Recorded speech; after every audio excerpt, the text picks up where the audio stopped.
Sa Marcos chapter 5 verse 25 to 34 na pinamagatan ni Brother Eric, The Power of Faith. So ito yung isang senaryo na kung saan merong 12 taon ng babae na dinudugo. Walang makapagpagaling sa kanya. Napuntahan niya lahat ng mga ospital. Punta na siya sa mga albularyo, sa mga faith healer. At ano ang nagdulot sa babaeng dinudugo para lumapit sa Panginoon? She heard the word of God.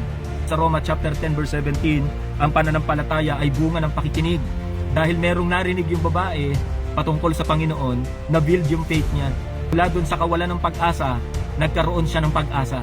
Nung time na yon, sabi ng babae, after niyang marinig yung salita ng Diyos tungkol sa Panginoon, lumapit na siya at nag-isip siya.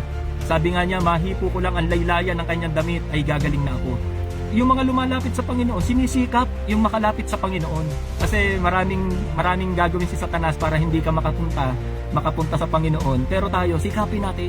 Ang sabi nga ng babae, mahawakan ko lang ang laylayan ng damit ng Panginoon, gagaling na ako. So bakit laylayan? Kasi iyon lang yung abot ng kanyang pananampalataya. Pero alam nyo, merong himala na naganap after noon. Nung nahawakan ng babae yung laylayan ng damit ng Panginoon, gumaling siya. Amen po ba?